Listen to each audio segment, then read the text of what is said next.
हमेशा की तरह मैं आज भी परिसर के बाहर बैठे भिखारियों के मुफ्त हेल्थ चेकअप में व्यस्त था। हेल्थ चेकअप और फिर मुफ्त मिलने वाली दवाओं के लिए सभी भीड़ लगाए कतार में खड़े थे। सहज ही मेरा ध्यान एक बुजुर्ग की तरफ गया जो करीब ही एक पत्थर पर बैठे हुए थे।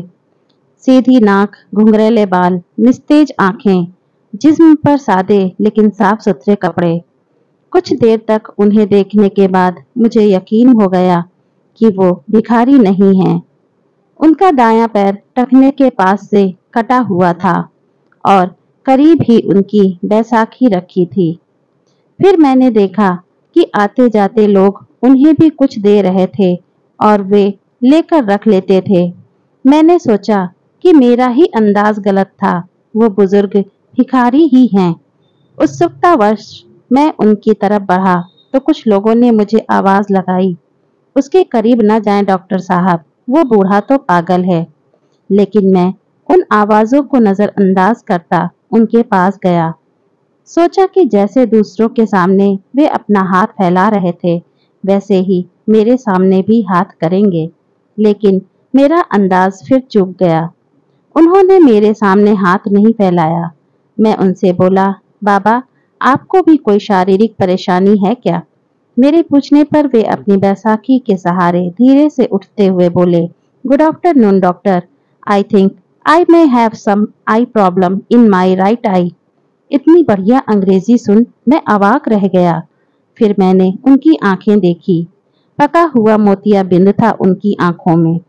मैंने कहा, मोतियाबिंद है बाबा, ऑपरेशन करना होगा। बुजुर्ग बोले, ओह cataract, I had cataract operation in 2014 for my left eye in Ruby Hospital. मैंने पूछा, बाबा आप यहाँ क्या कर रहे हैं? बुजुर्ग बोले, मैं तो यहाँ रोज ही 2 घंटे भीख मांगता हूँ सर। ठीक है, लेकिन क्यों बाबा? मुझे तो लगता है आप बहुत पढ़े लिखे हैं।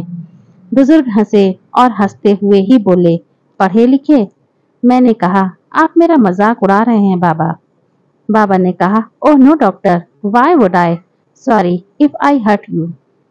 हर्ट की बात नहीं है बाबा, लेकिन मेरी कुछ समझ में नहीं आ रहा है। समझकर भी क्या करोगे डॉक्टर? अच्छा चलो हम उधर बैठते हैं, वरना लोग तुम्हें भी पागल ही कहेंगे। और फिर बुजुर्ग हंसने लगे। करीब ही एक वीरान टपरी थी, हम दोनों वहीं जाकर बैठ गए। Well doctor, I am mechanical engineer, बुजुर्ग ने अंग्रेजी में ही शुरुआत की। मैं कंपनी में सीनियर मशीन ऑपरेटर था। एक नए ऑपरेटर को सिखाते हुए मेरा पैर मशीन में फंस गया था और ये बैसाखी हाथ में आ गई। कंपनी ने इलाज का सारा खर्चा किया और बाद में कुछ रकम और सौंपी और घर पर बैठा दिया, क्योंकि लंगड़े बैल को कौन काम पर रखता है सर। फिर मैंने उस पैसे से अपना ही एक छोटा सा वर्कशॉप डाला, अच्छा घर लिया। बेटा भी मैकेनिकल इंजीनियर है। वर्कशॉप को आगे बढ़ाकर उसने एक छोटी सी कंपनी और डाली।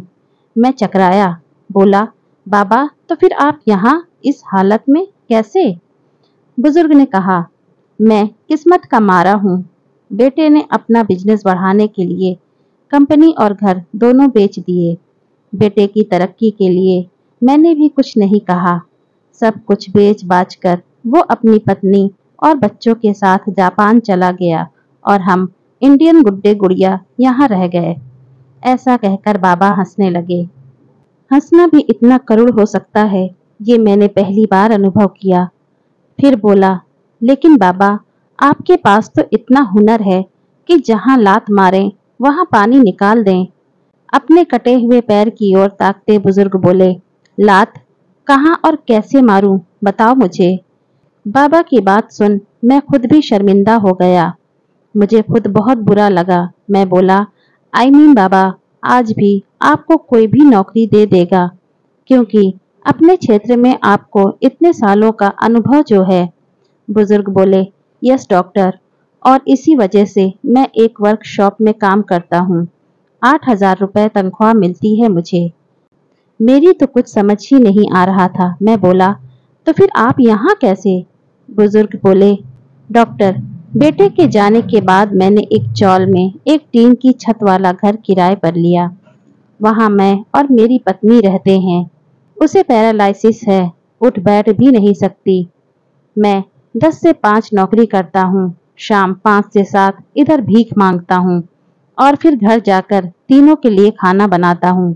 आश्चर्य से मैंने पूछा, बाबा, अभी तो आपने बताया कि घर में आप और आपकी पत्नी है, फिर ऐसा क्यों कहा कि तीनों के लिए खाना बनाते हो? बुजुर्ग बोले, डॉक्टर, मेरे बचपन में ही मेरी माँ का स्वर्गवास हो गया था। मेरा एक जिगरी दोस्त था। उसकी माँ ने अपने बेटे जैसे ही मुझे भी पाला पोसा। 2 साल पहले मेरे उस जिगरी दोस्त का निधन हार्ट अटैक से हो गया, तो उसकी 92 साल की माँ को मैं अपने साथ अपने घर ले आया। तब से वो भी हमारे साथ ही रहती हैं। मैं अवाक रह गया। इन बाबा का तो खुद का भी हाल बुरा है। पत्नी अपंग है, खुद का एक पाँव नहीं, घर बार भी नहीं।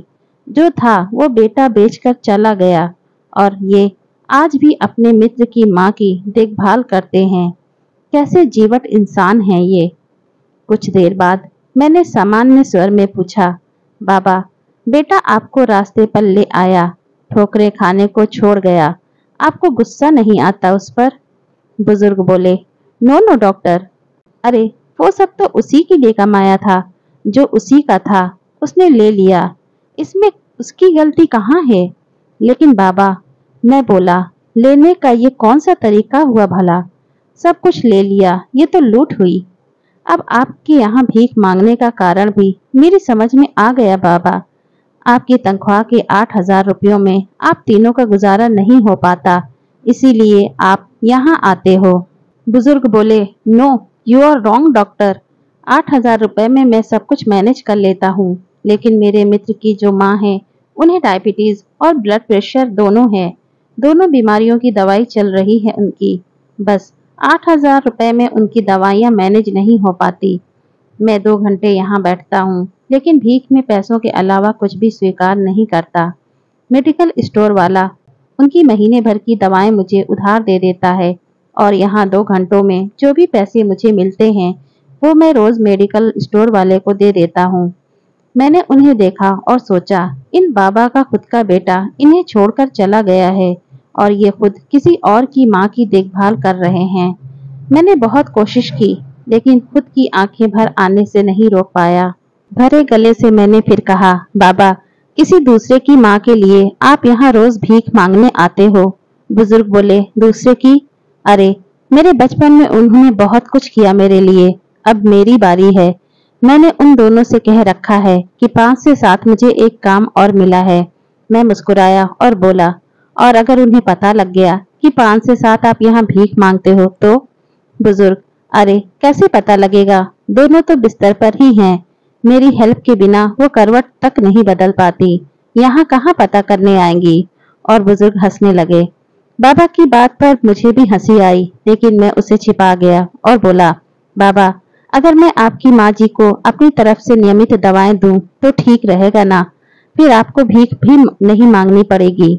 बुजुर्ग बोले, नो डॉक्टर, आप भिखारियों के लिए काम करते हैं, माँ जी के लिए आप दवाएं देंगे तो माँ जी भी तो भिखारी कहलाएंगी। मैं अभी समर्थ हूँ डॉक्टर, उनका बेटा हूँ मैं, मुझे कोई भिखारी कहे तो चलेगा, लेकिन उन्हें भिखारी कहलवाना मुझे मंजूर नहीं। ओके डॉक्टर, अब मैं चलता हूँ, घर पहुंचकर अभी खाना भी बनाना है मुझे। मैंने निवेदन स्वरूप बाबा का हाथ अपने हाथ में लिया और बोला, बाबा, भिखारियों को डॉक्टर समझकर नहीं, बल्कि अपना बेटा समझकर मेरी दादी के लिए दवाएं स्वीकार कर लीजिए। अपना हाथ छुड़ाकर बाबा बोले, डॉक्टर, अब इस रिश्ते में मुझे मत बांधो प्लीज। एक गया है हमें छोड़कर, आज मुझे स्वप्न दिखाकर कल तुम भी मुझे छोड़ गए तो अब सहन करने की मेरी ताकत नहीं रही। ऐसा कहकर बाबा ने अपनी बैसाखी संभाली और जाने लगे, और जाते हुए अपना एक हाथ मेरे सिर पर रखा और भरभराई ममतामयी आवाज में बोले, अपना ध्यान रखना मेरे बच्चे। शब्दों से तो उन्होंने मेरे द्वारा पेश किए गए रिश्ते को ठुकरा दिया था, लेकिन मेरे सिर पर रखे उनके हाथ के गर्म स्पर्श ने मुझे बताया कि मन से उन्होंने इस रिश्ते को स्वीकारा था। उस पागल कहे जाने वाले मनुष्य के पीठ फेरते ही मेरे हाथ अपने आप प्रणाम की मुद्रा में उनके लिए जुड़ गए। हमसे भी अधिक दुखी, अधिक विपरीत परिस्थितियों में जीने वाले ऐसे भी लोग हैं। हो सकता है इन्हें देख हमें हमारे दुख कम प्रतीत हों और दुनिया को देखने का हमारा नजरिया बदले। हमेशा अच्छा सोचें, हालात का सामना करें। कहानी से कुछ प्रेरणा मिले तो जीव मात्र पर दया करना और परोपकार की भावना बच्चों में जरूर दें। माँ बाप खुदा का दिया एक अनमोल तोहफा है। जिस बच्चे से माँ बाप नाराज, उससे खुदा भी नाराज होता है। कहानी कैसी लगी हमें कमेंट करके जरूर बताइए और यदि मेरे चैनल पर नए हो तो चैनल को सब्सक्राइब करना मत भूलिए। धन्यवाद।